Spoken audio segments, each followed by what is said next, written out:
หลักปฏิบัติเพื่อความเอื้อเฟื้อให้พ้นทุกข์ให้ถึงซึ่งความสุขโดยสรุป4ประการ1. อธิษฐานจิตเข้าถึงติดไตรรัตน์สารด้วยบทระลึกวานต่อพระรัตนตรัยซ้ำๆย้ำทุกวันปลุกจิตจำไว้2. พิจารณากายท่องธาตุกรรมฐานมูลจนกว่าจิตจะยอมพร้อมรับความจริงจากศูนย์กลางภายในว่ามูลร่างกายเป็นธาตุสี่ตามความเป็นจริงทั้งหมด3กำหนดดูอารมณ์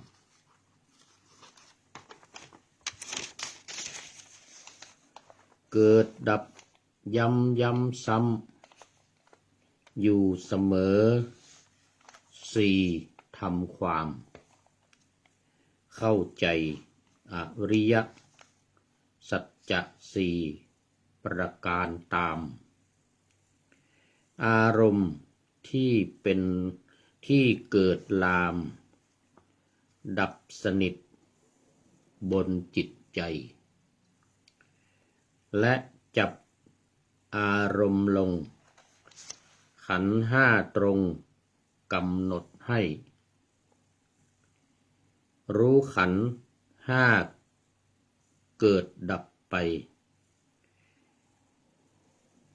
ผ่านอริยสัจธรรมทำย้ำซ้ำติดจนกว่าจิตจะเกิดความรู้แจ้งเห็นจริงตามความจริงทั้ง4ประการขอถวายความนอบน้อมแด่พระรัตนตรัยมีพระพุทธเจ้าเป็นต้นขอถวายความเคารพพระมหาเถระพระเถรานุเถระเจ้าคณะพระสังฆาธิการทั่วโลกอันมีพระเดชพระคุณพระธรรมเสนาบดีรองเจ้าคณะภาค7วัดพระธาตุดอยสุเทพเป็นต้นและขออำนวยพรแด่ท่านผู้ฟังท่านผู้ชมสาธุชนพุทธบริษัททั้งหลายวันนี้รายการนาวาวังทองของวัดพระธาตุดอยสุเทพอันมีพระเดชพระคุณพระธรรมเสนาบดีรองเจ้าคณะภาค7เป็นประธานออกอากาศทางสถานีวิทยุพระพุทธศาสนาแห่งชาติและจริยธรรมวัดพระธาตุดอยสุเทพอันมีพ่อครูวันลบนามวงพรหมเป็นผู้อำนวยการอาจารย์พระมหาประสิทธิ์ประสาธิโกเป็นหัวหน้าสถานี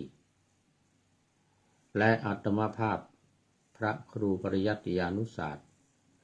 เป็นผู้บรรยายเป็นประจำในวัน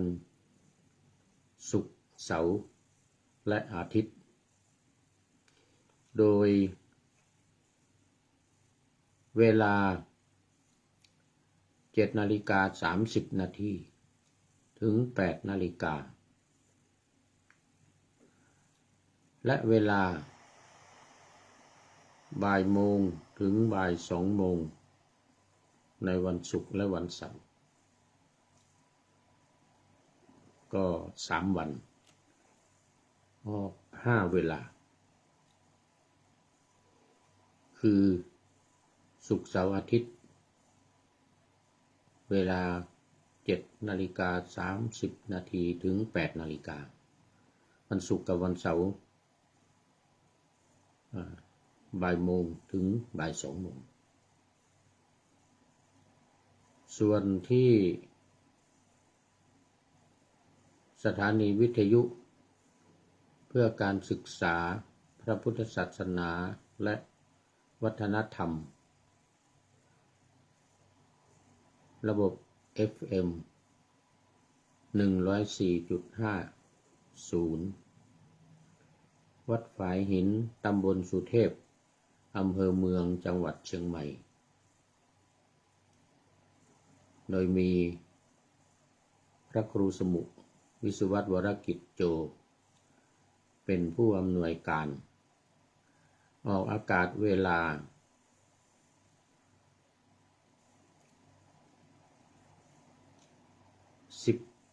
18 นาฬิกาถึง19 นาฬิกาหรือ6 โมงเย็นถึง1 ทุ่มในวันพุธเวลาบ่าย2 โมงถึงบ่าย3 โมง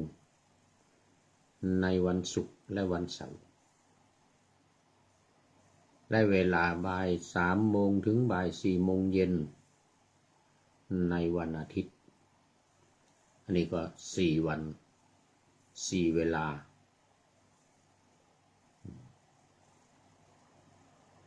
วันละ1 ชั่วโมงวันศุกร์วันขออภัยวันพุธวันศุกร์วันเสาร์และวันอาทิตย์ตามเวลาดังกล่าวไว้แล้ว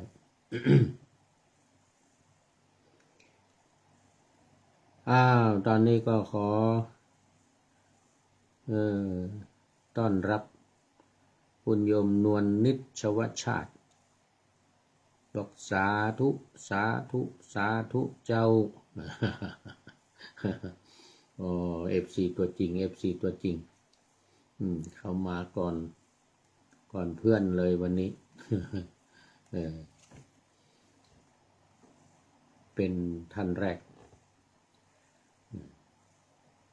สำหรับวันนี้ก็กำลังบันทึกเสียงล่วงหน้ามาจากวัดพระธาตุดอยสุเทพเยอรมันเขตฮินเชนบักเมืองซีเกนประเทศเยอรมนีเหมือนเดิม คุณโยมนวลนิดวันนี้ยังตอนดึกอยู่ที่เยอรมันกำลัง5 ทุ่มเกือบจะ6 ทุ่มแล้ว5 ทุ่ม 56 นาทีอันนั้นก็เมืองไทยก็เกือบจะ6 โมงเช้าตี 5 ถึง 6 โมงเช้าตื่นแต่เช้าเหมือนกันนี่คุณโยม นวลนิดคงยังมีอีกหลายท่านที่ตื่นแต่เช้านะบางท่านก็ตื่นมาตั้งแต่ตี 4ทำวัดสวดมนต์ทำวัดสวดมนต์ทำสมาธิภาวนาอย่างวัดพระธาตุดอยสุเทพนี่ก็พระเดชพระคุณหลวงพ่อก็ตั้งแต่ตี 4 ตี 4ก็ตื่นมาแล้วตี 4 ก็มาทำกรรมฐานปฏิบัติทำสมาธิภาวนาพุทธานุสติสมถกรรมฐานบนวิหารนำพระภิกษุสงฆ์สามเณรอุบาสกอุบาสิกาปฏิบัติกันไปจนถึงตี 5 ครึ่ง1 ชั่วโมงตี 5 ครึ่งก็ ธรรมวัดเช้าสวดมนต์สวดกรรมฐานนี่แหละสวดมนต์สติปัฏฐานสี่บ้างสวดเกี่ยวกับการปฏิบัติกรรมฐานก็ตามคุณโยมโยมนวลนิดบอกว่าบ้านเฮา6 โมงเจ้าถูกต้อง ตอนนี้6 โมงแล้วเวลาที่นี่ก็จะ6 โมงเหมือนกันที่เยอรมันนี่นะจะ6 โมงเหมือนกัน โมทนาตอนนี้ก็เข้ามาสู่เนื้อหาสาระของธรรมะกันเลยเพราะว่ามีเวลาน้อยเพียงแค่ประมาณ25 นาทีตอนเช้านี้ก็จะออกอากาศจริงก็ตั้ง7:30 นาทีไปถึงประมาณ8 นาฬิกาโดยประมาณก่อนต้องออกก่อนเวลาหน่อยออกก่อนเวลาสัก5 นาทีคุณโยมแม่ชีจินตภานีอู่ทองสาธุแม่ชีวันนี้ก็ตื่นแต่เช้าเหมือนกันเป็นยังไงเนาะเนี่ยทางแม่ริมหรือว่าไปอยู่สำนักที่ไหนยังไงคุณโยมแม่ชีจินตภานีอู่ทองนี่นานแล้วนี่ไม่เห็นเข้ามานี่หลายเดือนแล้วนี่เป็นปีตั้งแต่สมัยนู้นเนี่ยอยู่ประเทศสมัยอยู่ประเทศอังกฤษนู่นน่ะเนี่ยนะประเทศอังกฤษมาประเทศไอร์แลนด์จากไอร์แลนด์มาเอสโตเนียตอนนี้มาเยอรมันแล้วโมทนาไปทางภาคอีสานหรือเปล่าหรือไปทางไหนมานี่ไม่เห็นนานแล้วสาธุมาแสวงบุญสปป.ลาวเจ้าไปสาธารณรัฐประชาธิปไตยประชาชนลาวพุ่นน่ะนี่สาธุเนี่ยแสวงบุญตามสบายไปทางปากเซเนอะไปลงล่องเรือบ้างเนอะทางปากเซไปทางโน่นน่ะหลวงพระบางนู่นต้องลงพระบางเวียงจันทร์อะไรก็ว่าอะไรทุ่งไหหินทุ่งไหหินไปดูหม้อต้มเหล้าทุ่งไหหินแม่เอ้ยสุติวงศ์สาธุแม่เอ้ยแม่เอ้ยไปงานขาวดำไปงานอะไรที่ไหนเนาะทุกวันนี่แม่เอ้ยนี่วันนี้จะไปงานที่ไหนบ้างแม่เอ้ยชอบไปงานนั่นงานนี่ไปทัวร์ไปทัวร์งานต่างๆอันนี้ก็ตื่นแต่เช้าเหมือนกันนะสาธุโมทนาวันนี้ก็ป่าหน้าธรรมะเอาไว้นาวาวังทองเรือทองคำของสำนักพระราชวัง นาวาวังทองนี่นะ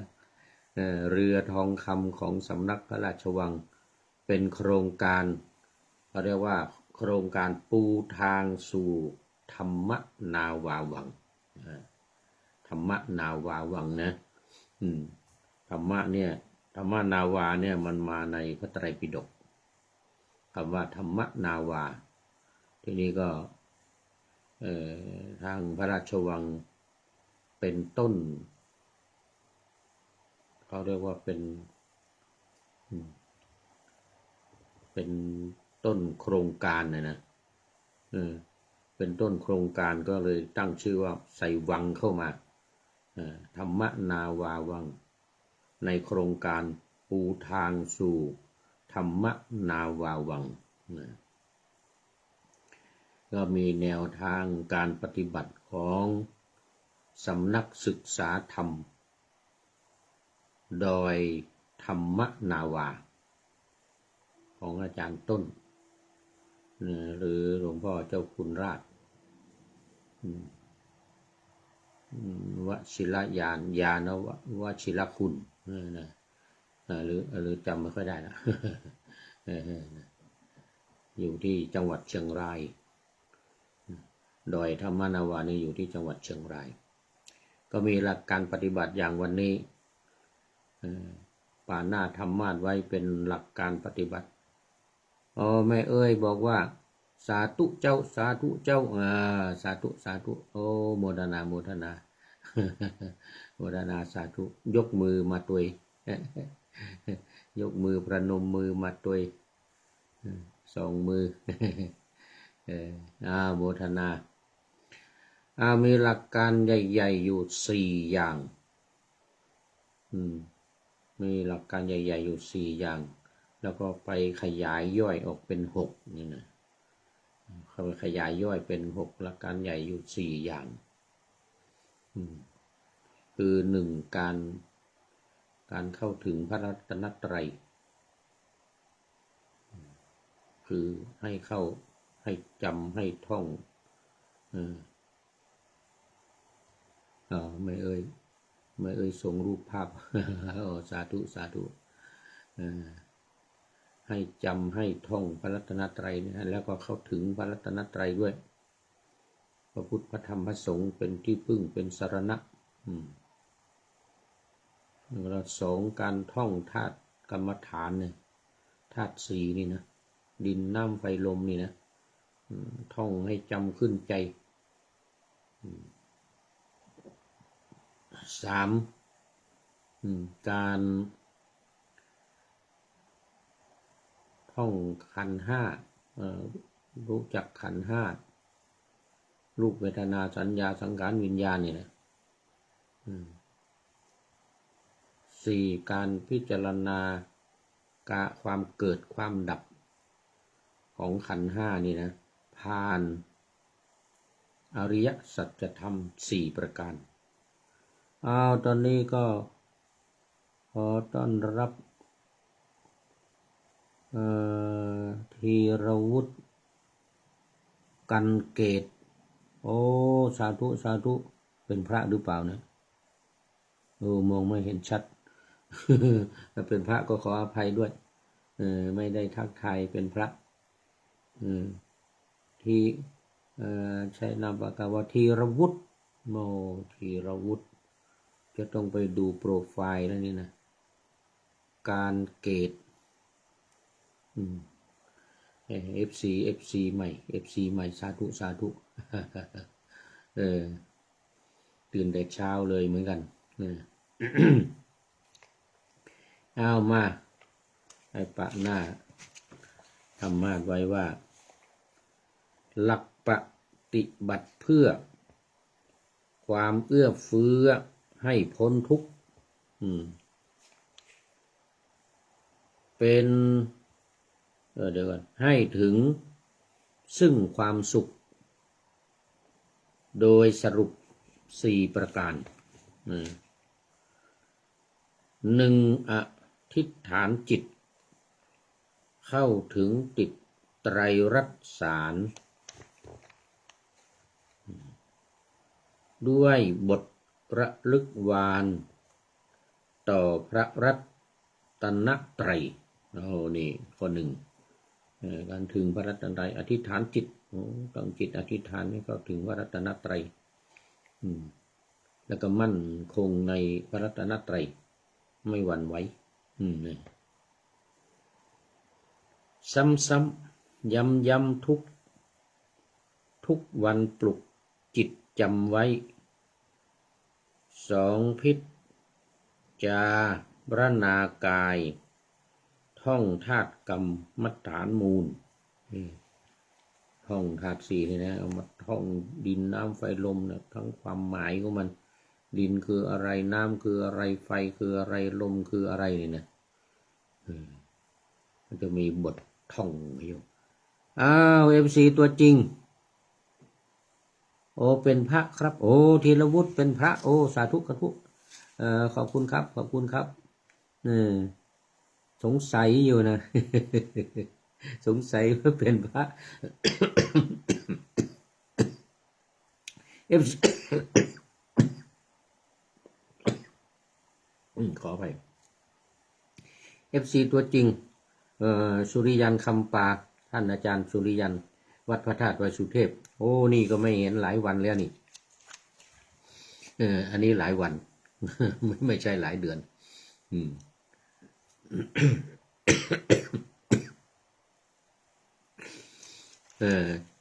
อย่างแม่ชีจินตภานีนี่หลายเดือนเลยทีเดียวน่าจะเป็นปีน่าจะเป็นปีเป็นไงเนาะวัดพระธาตุดอยสุเทพนี่เป็นพระธาตุเหมือนกันแต่ว่าพระธาตุดอยสุเทพเยอรมันท่านดอยสุเทพเยอรมันตอนนี้มาเฝ้าวัดให้หลวงพ่อเฝ้าวัดพระธาตุเยอรมันอยู่กับท่านพระครูตุปิโจวัดพวกช้างมงคลแทรกตันมงคลแทรกตันเข้ามาสาธุสาธุท่านพระครูวิมลรัตนวัฒน์เจ้าคณะตำบลหายาเขต1เขต2ตำบลหายาเขต2วัดพวกช้างแจ่งขัดตั้มแจ่งขัดตั้มแจ่งขัดตั้มก็คือเมืองทิศตะวันออกเฉียงใต้แจ่งขัดตั้มนะตอนนี้เฝ้าวัดอยู่กัน2 คน ผีจะหลอกเขากลัวผีหลอกท่านสุริยันเป็นไงเนาะทางหนองแฝกสันทรายสถานธรรมหนองแฝกเล่าสู่กันฟังบ้าง เห็นไปงานโน่นงานนี่นะFC ตัวจริงนี่ชักจะไม่ตัวจริงแล้วนี่นานๆแล้วนี่ไม่เข้ามานี่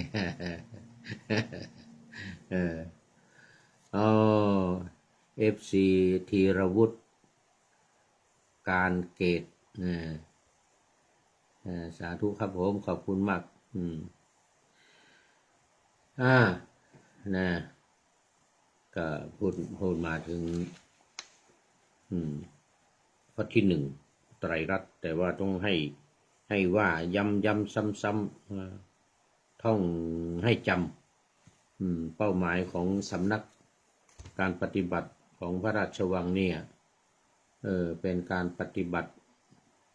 แบบใหม่นะคือให้ท่องเอาท่องธาตุ4นี่แหละดินน้ำลมไฟไม่ต้องนั่งทำสมาธิภาวนาหลับหูหลับตาไม่ต้องนั่งสมาธิภาวนาหลับหูหลับตาพุทโธพุทธาสัมมาอรหังพองหนอยุบหนอไม่เอาประสิทธิชัยครุฑกาดโอ้อันนี้ก็นานแล้วนี่ประสิทธิชัยครุฑกาดครุฑกาดนี่เป็นปีเหมือนกันนี่นะไม่เห็นเป็นปีแล้ว ไปไหนมาเนาะนี่ ไม่เห็นเป็นปีแล้วสาธุโมทนาเป็นพระหรือเปล่าเนี่ย ไม่เห็นไม่ชัดอยู่ไกลๆสีเหลืองหรือเปล่าเนี่ย เป็นพระก็ขออภัยด้วยประสิทธิชัยครุฑกาดโอ้น่าจะเป็นพระนะนี่นะ นานแล้วไม่เห็น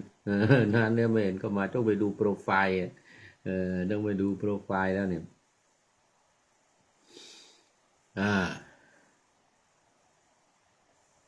พูดถึงในเมื่อกี้นี้ท่องธาตุสี่ธาตุกรรมฐานนะมูลกรรมฐานมูลกรรมฐานพิจารณากายพิจารณากาย6 ขั้นตอนทุกวันวันละ7 ครั้งอย่างน้อยอย่างน้อยวันละ7 ครั้งพิจารณากายนี่นะก็คือถ้าว่าไปในกรรมฐาน40ในกรรมฐาน40มันก็คือกายคตาสตินะกายคตาสติคือการเขาเรียกว่าพิจารณาร่างกายของเราเนี่ยร่างกายของเราเนี่ยนะ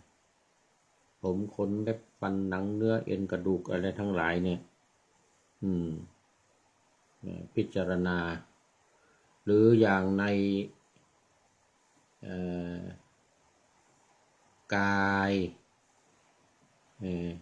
กายานุปัสสนาในสติปัฏฐาน4นี่นะกายานุปัสสนานี้ก็ให้พิจารณากายเขาเรียกว่าป่าช้า9หรือนวสีวัติกาเนี่ยนะป่าช้า9 ขั้นตอนแต่ว่าถ้าในอสุภกรรมฐาน10นั้นก็จะมี10 ข้อเพิ่มมีกระดูกอยู่ตอนสุดท้ายหมายถึงร่างกายที่ตายแล้วนะซากศพป่าช้า9นี่ก็คือซากศพเหมือนกันอันนี้ในสติปัฏฐาน4กายานุปัสสนาเขาเรียกว่านวสีวัติกานวสีวัติกาคือพิจารณาป่าช้า9คือร่างกายเมื่อตายแล้วเนี่ยตั้งแต่อุทุมาตกะเป็นต้นไปร่างกายที่พองขึ้นพอมันตายแล้วนี่นะวัน2 วันนี้ก็จะอืดพองขึ้นต่อไปก็จะเป็นเน่าเป็นนอนเป็นอะไรต่างๆจนถึงสุดท้ายที่9เนี่ยก็คือ เป็นเลือดเขาเรียกว่าโลหิตกะโลหิตกะเนี่ย9 อย่างป่าช้า9แต่ในที่นี้ของสำนักนาวาวังทองเนี่ยนะนาวาวังเนี่ยนะธรรมะนาวาวังนี่นะเขาพิจารณากาย6 ขั้นตอนมี6 ขั้นตอนอย่างในที่ว่าเมื่อกี้เนี่ย9 อย่าง9 ขั้นตอนหรือ10 ขั้นตอนในอสุภกรรมฐาน10สมถกรรมฐานเนี่ยนะใน40กรรมฐาน40ในอสุภกรรมฐานนั้นมี10 อย่างตั้งแต่พองขึ้นเหมือนกันตั้งแต่พองขึ้นไปร่างกายที่พองเวลาตายแล้วเนี่ยนะเดี๋ยวต้องดูเวลาก่อนจะหมดเวลาแล้วนะหมดเวลาแล้วต้องขอนำรายการจากท่านผู้ฟังไปซะแล้วนี่หมดเวลาแล้วเอาไว้แค่นี้ก่อนทางนี้ในการเน้นเรื่องของกรรมฐานเน้นของเรื่องของร่างกายนะเน้นเรื่องของเรื่องร่างกาย6 ขั้นตอนอันนี้ของนาวาวังนี่นะนาวาวังทองนี่นะ6 ขั้นตอน6 ขั้นตอนเดี๋ยวมีอะไรบ้างเดี๋ยวต่อไปนี่เขาเอาตั้งแต่หมดลมหายใจตั้งแต่หมดลมหายใจไปจนถึงกระดูกเนี่ยผุพังลงไปสู่ดินว่างั้นนะเอาแล้ววันนี้ท่านป ประสิทธิชัยครุฑกาดสุริยันคำปาวันนี้FC เข้ามากันเยอะเป็นท่านสุดท้ายเข้าสู่เส้นชัยของรายการธรรมะนาวาวังทองวันนี้ขอนำนาวาวังทองไปก่อนแล้วจะย้อนมาใหม่ในวันหน้าคือวันพุธศุกร์เสาร์อาทิตยาตามเวลาตารางอยู่ข้างในเป็นธรรมะจากพระราชวังเป็นนาวาโด่งดังสว่างไสวเป็นทองคำล้ำค่ากว่าสิ่งใดชุบชีวิตจิตใจให้ใสงามขอเชิญท่านทั้งหลายนำไปท่องตามคุณของพระรัตนสามพุทโธเมนาโถธัมโมตามสังโฆเมนาโถยามภาวนาว่าบ่อยๆซ้ำๆจำในจิตจนมันติดในใจไม่หายหน้านอนนั่งยืนเดินจำทุกเวลาตั้งแต่ตื่นขึ้นมาถึงหลับไปขอทุกท่านได้ผลจากปฏิบัติได้กำจัดความทุกข์พบสุขใสพลันปลอดโปร่งโล่งสบายทั้งกายใจอยู่ที่ใดใจสงบพบนิพพานขอเจริญพร